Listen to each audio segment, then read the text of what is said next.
Donald Trump y la industria de la guerra. Nada ha cambiado. Durante su campaña presidencial Donald Trump tuvo la osadía, bravuconada, estupidez quizá, mal cálculo político, de preguntarse si era conveniente continuar la guerra en Siria y la tirantez con Rusia. El presidente habló sobre cómo durante su administración los Estados Unidos serán testigos de la mayor acumulación militar en la historia del país. ¿Quién se beneficia? El Pentágono, los contratistas de defensa y los trabajadores en algunos estados particulares. Donald Abelson, Universidad de Ontario. Probablemente cruzó por su cabeza la idea de poner énfasis, en lo fundamental, en el impulso a una alicaída economía doméstica, que paulatinamente va haciendo descender el nivel de vida de los ciudadanos estadounidenses comunes. Sus afiebradas promesas de hacer retornar a suelo patrio la industria deslocalizada, trasladada a otros puntos del mundo con mano de obra más barata, no parecen haber pasado de vano ofrecimiento. Unos pocos meses después, a menos de un año de su administración, puede verse como la política exterior estadounidense sigue siendo marcada por el todopoderoso complejo militar industrial, y las guerras se suceden interminables. Y el presidente es su principal y alegre defensor. A unos pocos días de su asunción como primer mandatario, el 27 de enero emitió el memorando presidencial para reconstruir las Fuerzas Armadas de Estados Unidos, una más que clara determinación de concederle poderes ilimitados a la omnipotente industria militar de su país. En la sección 1 de dicho documento, titulada Política, puede constatarse que para alcanzar la paz por medio de la fuerza, será política de los Estados Unidos reconstruir las Fuerzas Armadas. El mensaje no deja lugar a dudas. Casi inmediatamente después de la firma de ese memorando, comienzan los grandes negocios de la industria bélica. Empresas fabricantes de ingenios militares como Lockheed Martin, especializada en aviones de guerra como el F-16 y los helicópteros Black Hawk, la mayor contratista del Pentágono, Boeing, productora de los bombarderos B-52 y los helicópteros Apache y Chinook, BAE Systems, vehículos aeroespaciales, buques de guerra, municiones, sistemas de guerra terrestre, Northrop Grumman, primer constructor de navíos de combate, Raytheon, fabricantes de los misiles Tomahawk, General Dynamics, quien aporta tanques de combate y sistemas de vigilancia, Honeywell, industria espacial, DynCorp, monumental empresa que presta servicios de logística y mantenimiento de equipos militares, compañías todas que para el año 2016 registraron ventas por casi $1 billón, teniendo incrementos desde el 2010 de un 60% en sus ganancias, se sienten exultantes. La guerra infinita que iniciara algunos años atrás con la batalla contra el terrorismo, no parece detenerse. La necesidad perpetua de renovar equipos y toda la parafernalia militar asociada promete ingentes ganancias. Todo indica que esa rama industrial sigue marcando el paso de la política imperial. No hay dudas que la pujanza de la economía estadounidense no es hoy similar a lo que fuera en la inmediata postguerra de 1945 y esos primeros años de triunfalismo desbordado, hasta la crisis del petróleo en la década de los 70, cuando era la superpotencia intocable. Ello no significa que está agotado el imperio estadounidense, pero sí que comienza un lento declive. De ahí que la omnímoda presencia militar en el mundo le puede asegurar el mantenimiento de su supremacía como poder hegemónico al aparecer nuevos actores que le hacen sombra, China, Rusia, Unión Europea, BRICS, al par que dinamizar muy profundamente su propia economía, 3.5% de su Producto Bruto Interno lo aporta el complejo militar industrial, generando enormes cantidades de puestos de trabajo. El 23 de febrero, un mes después de haber tomado posesión de su cargo en la Casa Blanca, Donald Trump declaraba provocador, fiel a su estilo, que Estados Unidos estaría reconstruyendo su arsenal atómico, dado que se había quedado atrás en términos comparativos con Rusia, y será el mejor de todos para asegurar que se colocaría a la cabeza del club nuclear. Para darle operatividad a sus altisonantes declaraciones propuso un aumento de casi 17% del presupuesto de las Fuerzas Armadas.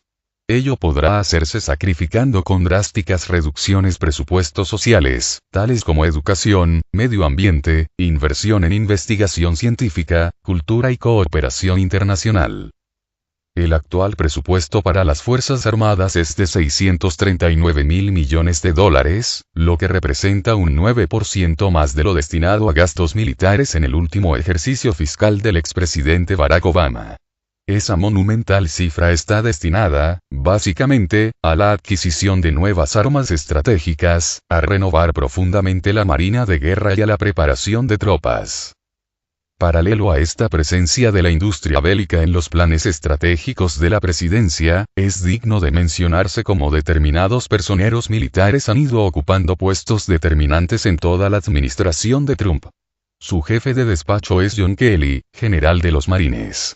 El asesor de seguridad nacional es el general Herbert McMaster, veterano de las guerras de Irak y de Afganistán, muy respetado dentro de la jerarquía militar del Pentágono. El secretario de Defensa es el general Jim Mattis, igualmente otro marín, conocido por su nada amigable apodo de Perro Loco, polémico comandante de las tristemente célebres operaciones en Irak y Afganistán, entre las que está la masacre de Fallujah, en Irak, en el año 2004, un virtual criminal de guerra. Junto a esta presencia determinante de la casta militar, Donald Trump ha dado lugar al ingreso masivo de altos ejecutivos del complejo militar industrial en puestos claves de su gobierno. Así, por ejemplo, puede mencionarse a la actual secretaria de Educación, la multimillonaria Betsy DeVos, hermana del ex militar y fundador de la empresa contratista de guerra Blackwater, Eric Prince. En otros términos, los generales y los fabricantes de la muerte son quienes fijan la geoestrategia de la principal potencia mundial. La destrucción, patéticamente, es buen negocio, para unos pocos.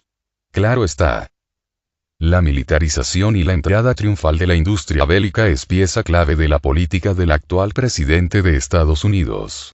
Ello puede apreciarse, además, en la estrategia de seguridad interna, por cuanto Trump rescindió un decreto ejecutivo de la presidencia de Barack Obama que prohibía el equipamiento militar a las policías locales.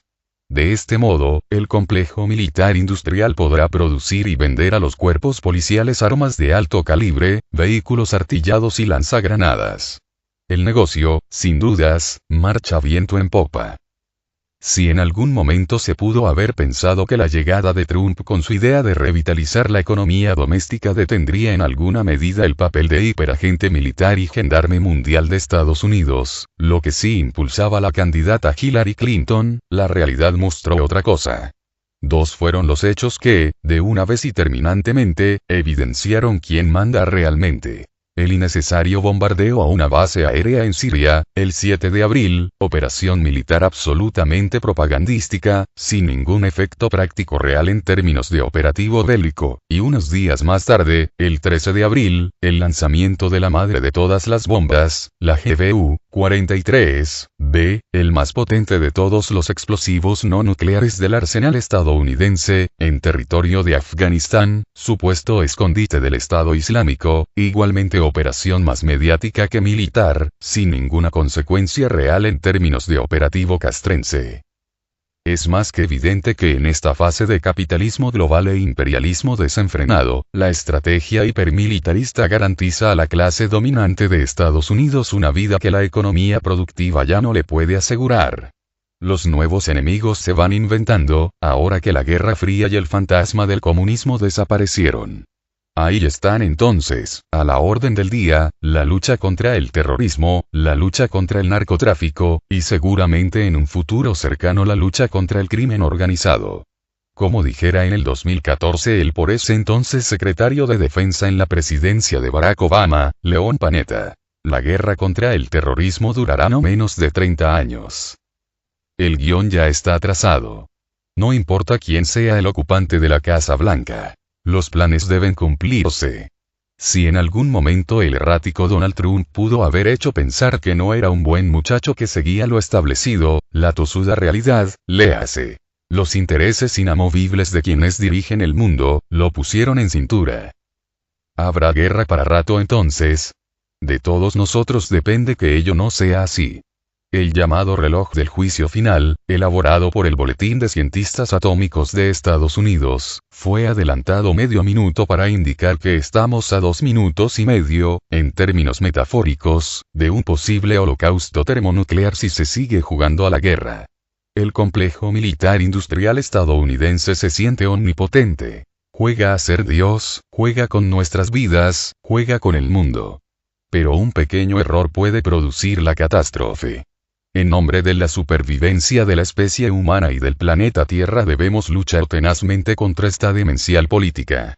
Lo cual es decir, en definitiva, luchar contra el sistema capitalista.